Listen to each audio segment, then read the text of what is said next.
Madame, monsieur, vous êtes dans Vue sur le net, bienvenue à vous. Au sommaire, Jennifer Lopez s'exprime enfin sur ses retrouvailles avec Ben Affleck. Kylie Jenner et Travis Scott, parents pour la deuxième fois. Kanye West s'emporte sur Instagram au sujet de sa fille North. Isaiah, l'aîné de Christina Milian et M. Pokora, est en passe de détrôner ses parents. Mort de Lucas Hidvai à l'âge de 21 ans, la star des TikTok aurait été poignardée par son ex-beau-père. Les titres de Michael Jackson reprennent vie du côté de Broadway. Cristiano Ronaldo reçoit une grosse cardiaque de la part de sa compagne Georgina Rodriguez pour ses 37 ans. Le frère Fiston Bouilly nous annonce un cancer. Fally Ipupa lance la réédition de Tokos 2 le 25 février. Les artistes musiciens tels que Youssoupha, Youssou N'Dour, Niska parmi les invités de Fally Ipupa dans la réédition de Tokos 2. Fabregas reçoit un cadeau de voiture de la part de son épouse. Héritier Watanabe, aka Gogan Motonatembe, se prépare pour un autre concert.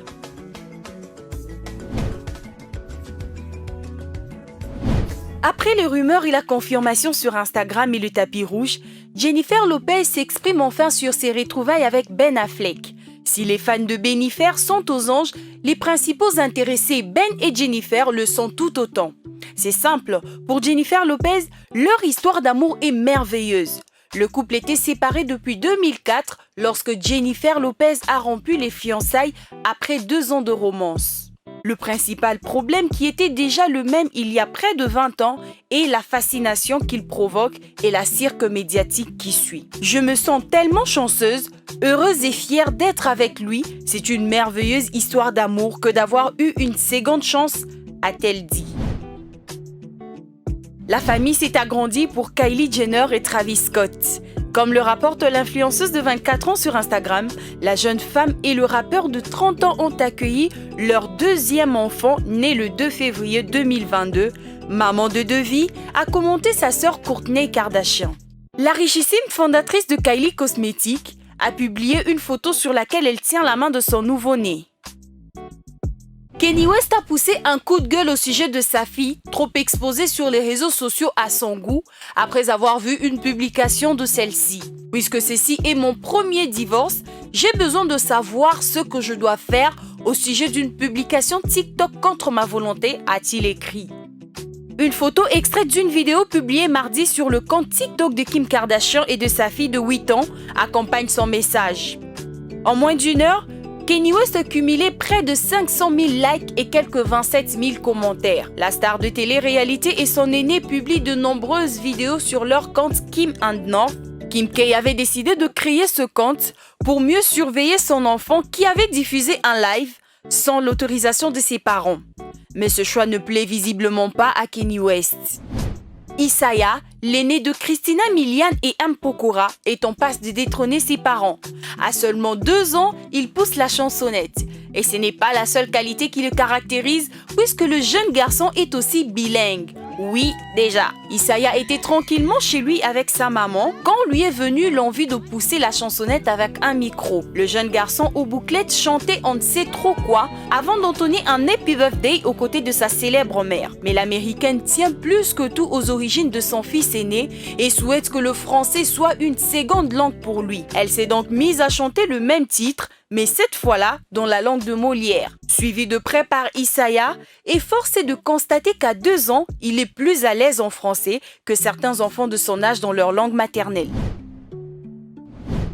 Lucas Bischiotto, connu sous le pseudonyme de Lucas Hidvai sur TikTok, Instagram et YouTube, est mort le mercredi 2 février à l'âge de 21 ans. Il aurait été poignardé par son ex-beau-père alors qu'il s'était interposé pour protéger sa mère. En voulant l'empêcher de l'étrangler, il aurait été poignardé par l'agresseur. La comédie musicale MJ a officiellement été lancée le 1er février 2022 au Neil Simon Theatre de New York, après avoir été présentée en preview en décembre. Les titres de Michael Jackson reprennent vie. Pour y assister, certains membres de la famille avaient évidemment fait le déplacement. Sur les réseaux sociaux, sa fille de 23 ans, Paris Jackson, avait montré qu'elle prenait l'avion avec son frère Prince. Le soir même, elle retrouvait son cousin TG, le fils de son oncle Tito Jackson, sur le tapis rouge. Il n'était bien sûr pas que trois à assister à ce spectacle de grande envergure. Autour des Paris et Prince Jackson, nombreuses célébrités ont accepté de prendre la pose pour le photographe avant que les rideaux ne s'ouvrent. Il y en a un qui en revanche a fait preuve de discrétion. En réalité, tous les 3 enfants de Michael Jackson étaient présents. Enceinte de jumeaux, Georgina Rodriguez a offert au quintuple Ballon d'Or une imposante voiture familiale, une Cadillac Escalade de plus de 5 mètres. Il va sans doute falloir agrandir un peu le garage, déjà à la tête d'une incroyable collection de plus de 30 bolides, parmi les plus chers et les plus rares du monde comme les Bugatti Chiron et Veyron. Cristiano Ronaldo va devoir faire de la place dans son paddock pour un nouveau véhicule. Samedi dernier, 5 février, jour de son 37e anniversaire, l'inoxydable star de Manchester United a reçu, comme cadeau de sa compagne Georgina Rodriguez, les clés d'une voiture, une Cadillac Escalade noire dont le prix est estimé à environ 177 000 €. Georgina, rendue célèbre depuis que Netflix lui a consacré une série documentaire intitulée sobrement « Moi Georgina », l'a annoncé elle-même en publiant sur ses réseaux sociaux une vidéo où le Portugais découvre visiblement surpris son imposant 4x4. Joyeux anniversaire à l'amour de ma vie, a-t-elle écrit dans un message à l'attention de Ronaldo. On t'aime infiniment, meilleur père et meilleur partenaire de vie que Dieu ait pu nous assigner. Combattons et méritons toutes les bonnes choses qui t'arrivent, tu es la perfection et l'inspiration. Avec ces véhicules, Ronaldo ne passera pas inaperçu et ne devrait pas battre les records de vitesse sur les routes, mais pourra transporter toute sa famille, car il s'agit avant tout d'un cadeau utile. La mention Save the Date de l'artiste musicien Fiston Bouilly n'était rien d'autre que l'annonce d'un concert. Je parie que personne ne l'avait deviné. Sur sa page Instagram, l'artiste a posté une affiche annonçant un concert en date du 13 mars. Après les concerts surpris à Kinshasa, Lubumbashi, Londres et Paris, Fiston Bouilly organise un nouveau concert dénommé Concert Winner à Kinshasa. Le leader de la 5e génération, Fally Ipupa, a posté des photos de lui sur sa page Instagram, habillé dans un haut jaune, un pantalon en cuir noir, des chaussures noires et des lunettes. En légende, il lâche « L'excellence de l'esprit est un perpétuel festin.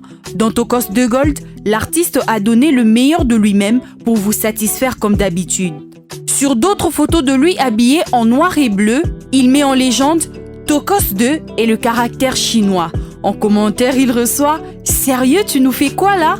Et le petit Fally qui replique en disant « Ah, tout le monde doit être satisfait, il y a les Warriors dans tous les 4 coins du monde. » Fally Ipupa vient de dévoiler la tracklist de sa réédition à travers ses réseaux sociaux. Outre Dadju, NASA, Mats Pokora ou encore Nino, invité sur Tokos 2, Fally Ipupa a encore fait appel à 5 invités, dont Youssoupha, Youssou N'Dour, Niska, Leto et Guy de Besbar. Après la sortie le 18 décembre 2020 de l'album Tokos 2, Fally Ipupa nous donne rendez-vous le 25 février 2022 pour la version rééditée de cet album. À l'occasion de ses 10 ans de carrière solo, Fabregas reçoit un cadeau d'une Porsche Macan Turbo de la part de sa femme Terry Alino. À cette même occasion, le Métis Noir a organisé 2 concerts en date du samedi 12 février à l'hôtel Memling et du dimanche 13 février 2022 à la Foire internationale de Kinshasa. Le concert du 13 février a été annulé pour cause de pluie, ce qui a empêché à l'équipe technique de faire correctement son travail. L'artiste s'excuse auprès de tous les villageois. Après son concert le 29 janvier à Istanbul en Turquie, l'artiste musicien congolais Héritier Watanabe, auteur de Mi-Ange Mi-Démon, réside actuellement à Kinshasa. L'artiste nous annonce 2 dates, celle du samedi 2 avril et dimanche 3 avril 2022 à Luanda en Angola. Samedi 2 avril, Mi-Ange et samedi 3 avril, Mi-Démon. C'est la fin de ce numéro de Vue sur les nets. Merci pour votre attention et à bientôt pour un nouveau numéro.